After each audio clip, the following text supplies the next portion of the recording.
4 MLA స్థానాలతో పాటు MP seat కట్టబెడితే group రాజకీయాలతో 2 వర్గాలుగా చీలిపోయారా నేతలు. మొదట ఏకతాటిపై ఉన్న పార్లమెంట్ ఎన్నికలతో వాళ్ళ మధ్య గ్యాప్ పెరిగింది. జిల్లా నేతల జగడం ఢిల్లీ పెద్దల దాకా చేరిందా? ఇంటి పోరు స్థానిక సంస్థల ఎన్నికల్లో ఆ పార్టీకి తలపోటుగా మారేలా ఉందా? ఇంతకీ ఏ పార్టీ నేతల వారు? ఆ జిల్లాలో ఏం జరుగుతోంది?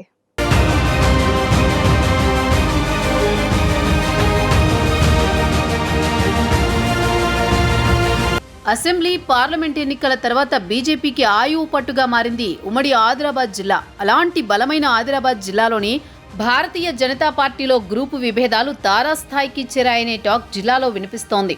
ఉమ్మడి జిల్లా నేతల మధ్య విభేదాలు రాష్ట్ర నాయకత్వానికి తెలుసు. ఇప్పుడు ఈ ఇంటిగోల పార్టీ జాతీయ అధ్యక్షుడు జేపీ నడ్డా దృష్టికి కూడా వెళ్లిందంటున్నారు. గత అసెంబ్లీ ఎన్నికల్లో ఉమ్మడి ఆదిలాబాద్ జిల్లా నుంచి 4 ఎమ్మెల్యేలు గెలిచి కాషాయ జెండాని రెపరెపలాడించారు. దానికి కొనసాగింపుగా ఆదిలాబాద్ పార్లమెంటు స్థానాన్ని కూడా భారీ మెజారిటీతో గెలుచుకుంది బీజేపీ. దీంతో ఉమ్మడి జిల్లాలో ఆ పార్టీ తిరుగులేని శక్తిగా ఆవిర్భవించింది. ఉమ్మడి ఆదిలాబాద్ జిల్లాలో పశ్చిమలో అత్యంత బలోపేతంగా ఉన్న పార్టీ తూర్పు ప్రాంతంలో కొంత వెనుకబడి ఉందని చెప్పొచ్చు. పార్టీ నుంచి గెలిచిన 4 ఎమ్మెల్యేలు ఎంపీ ఏకతాటిపై లేకపోవడం పార్టీ శ్రేణులను కలవరపెడుతోంది. ఈ పరిణామాలను సభ్యత్వ నమోదు సహా వచ్చే స్థానిక సంస్థల ఎన్నికలపై ఖచ్చితంగా ప్రభావం చూపుతాయని పార్టీ సీనియర్లు కలవరపడుతున్నారు. పార్టీ జెండా మూసిన కార్యకర్తలకు ఈ పరిణామాలు అస్సలు మింగుడు పడ్డం లేదు.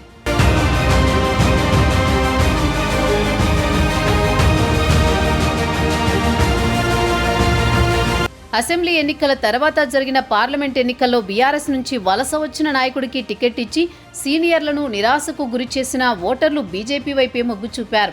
శాసనసభాపక్ష నేత ఎంపిక విషయంలో అనేక ఒత్తిళ్లు వచ్చినా 4 ఎమ్మెల్యేలను అందించిన ఉమ్మడి ఆదిలాబాద్కే ప్రాధాన్యమిచ్చింది బీజేపీ అధిష్టానం. బీజేఎల్పీ నేతగా నిర్మల్ నుంచి గెలిచిన ఏలేటి మహేశ్వర్ రెడ్డికి అవకాశం ఇచ్చింది. ఉమ్మడి జిల్లా నేతలకు ఎన్ని అవకాశాలు ఇచ్చినా ఎంపీ ఎమ్మెల్యేలు ఆదిలాబాద్లో పార్టీ బలోపేతం విషయంలో పూర్తిగా నిర్లక్ష్యం వహిస్తున్నారనే అభిప్రాయంతో పార్టీ అధిష్టానం ఉన్నట్లు గుసగుసలు వినిపిస్తున్నాయి.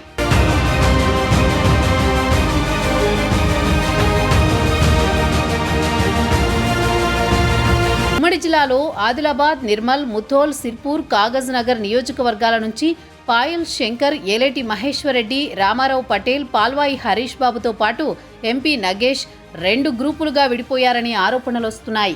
వీరిలో ఆదిలాబాద్ ఎంపీ నగేష్, ఆదిలాబాద్ ఎమ్మెల్యే పాయల్ శంకర్ ఒక వర్గంగా ఉంటున్నారన్న అభిప్రాయం పార్టీలో ఉంది. ఇక Nirmal MLA Aleti Maheshwar Reddy, Mudhol MLA Ramarao Patel, Sirpur MLA Harish Babu మరో వర్గంగా విడిపోయారని పార్టీ శ్రేణులు చర్చించుకుంటున్నాయి. అసెంబ్లీ ఎన్నికల తర్వాత అంతా ఒకటిగానే ఉన్నా పార్లమెంట్ ఎన్నికల్లో నగేష్కి టికెట్ ఇవ్వడంతో వీరి మధ్య విభేదాలు మొదలయ్యాయట. ఆ సమయంలో పార్టీ పెద్దలు వీరందరినీ హైదరాబాద్ పిలిపించి క్లాస్ తీసుకున్నారనే ప్రచారం జరిగింది.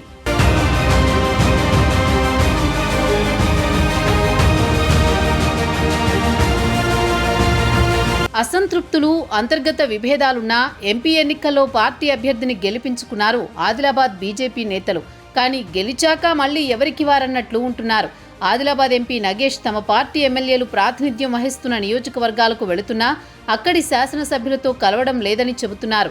ఆదిలాబాద్ ఎమ్మెల్యే పాయల్ శంకర్తో మాత్రం తరచుగా కార్యక్రమాల్లో పాల్గొంటున్నారు. ఇక మరో వర్గంగా ఉన్న ఎమ్మెల్యేలు తమ నియోజకవర్గాల్లో జరిగే కార్యక్రమాలకు ఎంపీ నగేష్తో కలిసి కనిపించకపోవడంపై పార్టీలో చర్చ జరుగుతోంది.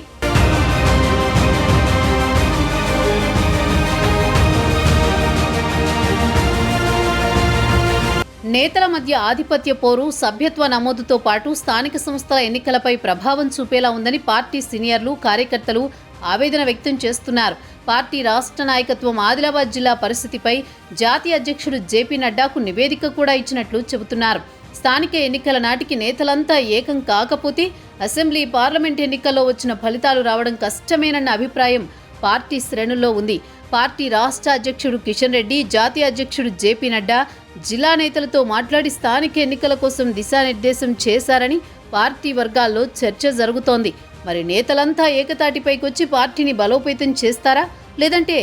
లేదంటే కమలం పార్టీ ఇంటిపోరు రాజకీయ ప్రత్యర్థులకు వరమవుతుందో చూడాలి.